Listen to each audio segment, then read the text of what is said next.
നമസ്കാരം. റാഫ്റ്റോ ക്രിക്കറ്റിലേക്ക് അവർക്കും സ്വാഗതം. ഫൈനലിസിമ ക്യാൻസൽ ചെയ്തിരിക്കുന്നു. ഒഫീഷ്യൽ സ്റ്റേറ്റ്മെൻറ്റ് ഇറക്കിയിരിക്കുകയാണ് യുവേഫ.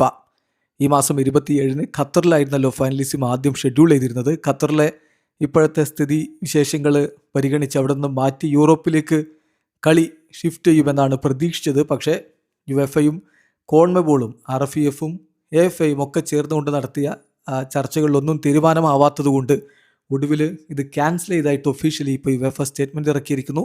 സ്റ്റേറ്റ്മെൻറ്റിൽ വഴി പൂർണ്ണമായിട്ടും അർജൻറ്റീനയുടെ തലയിൽ ഇട്ടുകൊണ്ടുള്ള ഒരു സ്റ്റേറ്റ്മെൻറ്റാണ് എന്ന് തന്നെ പറയേണ്ടി വരും.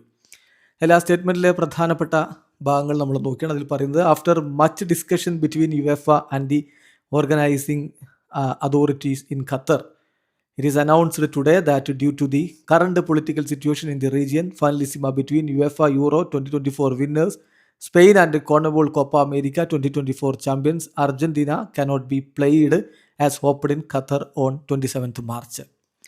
അപ്പോൾ അത്തരത്തിലുള്ള ഡിസ്കഷൻസും കാര്യങ്ങളൊക്കെ ഖത്തറിലെ ഓർഗനൈസേഴ്സുമായിട്ടൊക്കെ ബന്ധപ്പെട്ട് നടത്തി ഒടുവിൽ കളി മാർച്ച് 27 നടക്കില്ല എന്ന് ഇപ്പോൾ തീരുമാനിച്ചിരിക്കുകയാണ്. അതോടൊപ്പം തന്നെ യുവേഫയ്ക്ക് ഇതിൽ വലിയ ഡിസപ്പോയിൻമെൻ്റ് ഉണ്ട് എന്ന് പറയുന്നു. ഫൈനലിസിമ ശരിക്കും പറഞ്ഞാൽ യുവേഫയുടെയും കോൺമെബോളിൻ്റെയും ഒരു കോപ്പറേഷൻ്റെ ഭാഗമായിട്ട് സൗത്ത് അമേരിക്കയിലെയും യൂറോപ്പിലെയും ചാമ്പ്യന്മാർ പരസ്പരം ഏറ്റുമുട്ടുന്ന രൂപത്തിലുള്ള ഒരു ടൂർണമെൻ്റായിട്ട് വിഭാവനം ചെയ്തതായിരുന്നു. പക്ഷേ ഇത്തവണത്തെ നടക്കില്ല എന്ന് തന്നെ യുവേഫ അറിയിക്കുന്നു. ഇനിയാണ് ഈ സ്റ്റേറ്റ്മെൻറ്റിലെ പ്രധാനപ്പെട്ട അർജൻറ്റീനയെ പഴിചാരുന്ന ഭാഗങ്ങൾ വരുന്നത്. അതിലവർ പറയുന്നത്, ഈ കളി നടത്താൻ വേണ്ടി ഒരു ഫിക്സറിൻ്റെ ഇമ്പോർട്ടൻസ് പരിഗണിച്ച് യുവേഫ എല്ലാ തരത്തിലുള്ള ശ്രമങ്ങളും നടത്തിയിട്ടുണ്ട്. കളി ഖത്തറിൽ നിന്ന് യൂറോപ്പിലേക്ക് ഒരു ഷോർട്ട് നോട്ടീസിൽ റീലൊക്കേറ്റ് ചെയ്യുക എന്നുള്ള എളുപ്പമുള്ള കാര്യമല്ല. യുവേഫ അപ്പോഴും ചില സാധ്യമായ ചില ഓൾട്ടർനേറ്റീവ്സ് മുന്നോട്ട് വെച്ചിരുന്നു. പക്ഷേ അർജൻറ്റീന ഫുട്ബോൾ അസോസിയേഷൻ അതൊക്കെ നിരസിക്കുകയായിരുന്നു. ഇതൊക്കെ അവരുടെ സ്റ്റേറ്റ്മെൻറ്റിലുള്ള കാര്യമാണ്. എന്നിട്ട് പറയുകയാണ്, ആദ്യ ഓപ്ഷൻ ഞങ്ങൾ മുന്നോട്ട് വെച്ചത് മാച്ച് സാന്റിയാഗോ ബെർണാബു സ്റ്റേഡിയത്തിൽ മാഡ്രിഡിൽ വെച്ച് നടത്താമെന്നാണ്. അതിൽ ഒരു ന്യൂട്രൽ അറ്റ്മോസ്ഫിയർ ഉണ്ടാക്കാൻ വേണ്ടി 50-50 സപ്പോർട്ടേഴ്സ് സ്പ്ലിറ്റ് ഉണ്ടാക്കാം. അതായത് പകുതി അർജൻറ്റീന ആരാധകരും പകുതി സ്പാനിഷ് ആരാധകരും സ്റ്റേഡിയത്തിൽ ഉണ്ടാവുന്ന രൂപത്തിൽ കാര്യങ്ങൾ ചെയ്യാമെന്ന് ഞങ്ങൾ പറഞ്ഞു. ഇത് തീർച്ചയായിട്ടും ഒരു വേൾഡ് ക്ലാസ് സെറ്റിംഗ് ഒരു മത്സരത്തിന് നൽകുമായിരുന്നു. പക്ഷേ അർജൻറ്റീന അത് റെഫ്യൂസ് ചെയ്തു. രണ്ടാമത് ഞങ്ങൾ വീണ്ടും മുന്നോട്ട് വെച്ചത് 2 ലെഗായിട്ട് നടത്താം. അതിൽ ഒരു ലെഗ് മാർച്ച് 27-ന് സാന്റിയാഗോ ബെർണാബുവിൽ നടത്തുകയും മറ്റൊന്ന് ബ്യൂണസ് അയേഴ്സിൽ 2028 ഉള്ള ഒരു ഇൻ്റർനാഷണൽ വിൻഡോയിൽ, അതായത് കോപ്പ അമേരിക്കയും യൂറോ കപ്പും ഒക്കെ നടക്കുന്നതിന് മുമ്പ്, അടുത്ത കോപ്പ അമേരിക്കയും യൂറോ കപ്പും ഒക്കെ നടക്കുന്നതിന് മുമ്പ് ഒന്ന് ബ്യൂണസ് അയേഴ്സിൽ വെച്ച് 2ാം ലെഗും നടത്താമെന്ന് ഞങ്ങൾ പറഞ്ഞു. അവിടെയും ഞങ്ങൾ മാഡ്രിഡിലെ കളിക്ക് 50-50 സപ്പോർട്ടേഴ്സ് സ്പ്ലിറ്റ് മുന്നോട്ട് വെച്ചിരുന്നു. പക്ഷേ അർജൻറ്റീന അതും നിരസിച്ചു.